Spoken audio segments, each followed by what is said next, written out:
నమస్తే, welcome to Y news. నేను పుష్ప. సన్యాసాశ్రమం స్వీకరణతో తమిళనాడు రాష్ట్రంలో ఉన్న కంచి కామకోటి పీఠం 71వ పీఠాధిపతిగా దుడ్డు సత్యవెంకట సూర్య సుబ్రహ్మణ్య గణేష్ శర్మ పదవీ బాధ్యతలు స్వీకరించారు. ఇకపై కంచి పీఠాధిపతిగా సత్య చంద్రశేఖరేంద్ర సరస్వతి స్వామీజీగా పిలువబడతారు. ఈయన నియామకంపై ఉభయ తెలుగు రాష్ట్రాల్లో ఆనందోత్సవాలు వెల్లువిరిశాయి.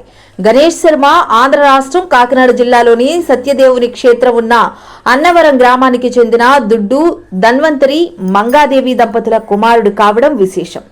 గణేష్ శర్మకు ఒక అక్క మాత్రమే ఉండగా ఆమె వైద్య వృత్తి అభ్యసించింది. అయితే గణేష్ శర్మ 1998 సంవత్సరంలో జన్మించి స్థానిక పాఠశాల నందు బంధువుల వద్ద పెదబాల శిక్ష వంటి ప్రాథమిక విద్యాభ్యాసం నేర్చుకున్నారు. తన 8వ ఏట ఉపనయన వైదిక కార్యక్రమం పూర్తయిన పిదప ద్వారకా తిరుమల దేవస్థానం వేద పాఠశాలలో యజుర్వేద పండితుడు రత్నాకర భట్టు గారి వద్ద యజుర్వేదం, సామవేదం, షడంగాలు, ఉపనిషత్తులు తదితర వేదాభ్యాసాన్ని నేర్చుకున్నారు. అనంతరం 2020లో తెలంగాణ రాష్ట్రంలో బాసర జ్ఞాన సరస్వతి అమ్మవారి దేవస్థానంలో యజుర్వేద పండితునిగా ఉద్యోగం పొంది సేవలు అందించారు.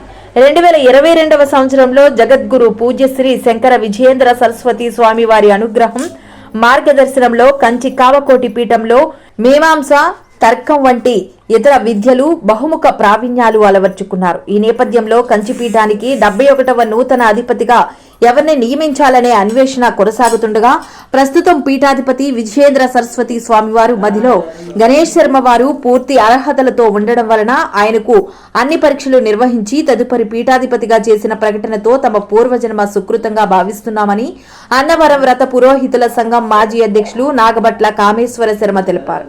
శ్రీమాత్రే నమః. దుడ్డు ధన్వంతరి అంటే గణేష్ శర్మ తండ్రి దుడ్డు ధన్వంతరి. ఆ దుడ్డు ధన్వంతరిని మా చెల్లాయి భల్లమూడి సూర్యనారాయణమూర్తి గారి భార్య భాస్కరానికి ఒక కుమార్తె, ఒక కుమారుడు. ఆ కుమారుడు టీటీడీ దేవస్థానంలో వేదబండ పనిచేస్తాడు. కుమార్తెను దుడ్డు ధన్వంతరికి ఇచ్చి వివాహం చేసాం. పాంచానికి వివాహం చేసాం. ఆ 90లో వివాహం అయిన తదుపరి దుడ్డు ధన్వంతరి అన్నవరం తీసుకొచ్చి దేవస్థానంలోనే వ్రతాలు పోస్టులో వేయించారు. అతని వారికి ప్రధాన పురోహితులు.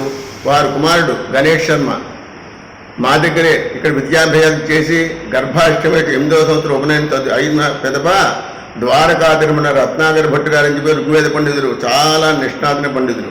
వారిని దగ్గర పంపడం, వారు ఋగ్వేదం ఘనాంతం పూర్తి అయిన సెలక్షన్ అయిన తర్వాత స్వామివారి సరస్వతి బాధల దేవాలయంలో పోస్ట్ ఇచ్చారు. అక్కడి నుంచి స్వామివారి కంచివారు తీసుకుని వీరి విద్యాభ్యాసాలన్నీ నేర్పించి ఆ కంచిపీఠానికి ఉత్తరాధిపతికి 71తో ఉత్తరాధిపతి తీసుకున్నారు. అది మా అన్నవరం క్షేత్రంలో మా అందరూ సుకృతం. అతను ఇప్పుడు ఆ యొక్క పంపడానికి వీళ్ళందరూ కొంతమంది సందేహించారు ఒక్కడే కుమారుడిని. నేను అందరినీ కూడా ఒప్పించి మనకి దుడ్డువారు, బలముడు వారు, ఆకుడు వారు, నాగభట్ల వారు అందరూ కుటుంబాలు కూడా తరిస్తాయి. మన జన్మాంతరకు దొరుకుతామని చెప్పాం. అతనికి రేపు అక్కడ ఉత్సవం ఉత్తరాధిపేడాలు తీసుకున్నాడు. అన్నవరం దేవస్థానంలో వారి తండ్రి గారు, తాతగారు, మేమందరూ అక్కడ ఉన్న ఇక్కడి నుంచే ఈ సత్యదేవ అనుగ్రహం వల్ల అక్కడికి వెళ్ళాడు. మేమందరూ కూడా సత్యదేవ భాగ్యం భావిస్తున్నాం. ఆ కంచిపీఠానికి వెళ్ళారు. మా చెల్లాయి కూడా లలితా మహిళా మండలి అధ్యక్షురాలు 108 మందిని తయారు చేసింది. ప్రతి నిత్యం ఎక్కడెక్కడ అయినా సరే ప్రతి శుక్రవారం కూడా పారాయణ చేస్తూ ఉంటుంది. ఆ కంచి కామాక్షి అమ్మవారే ఆ కుమారుని తీసుకెళ్ళిందని మేము అందరూ సంతోషిస్తున్నాము. సై సత్యదేవ వైదిక పురోహితులు నాగాభట్ల కామేశ్వర.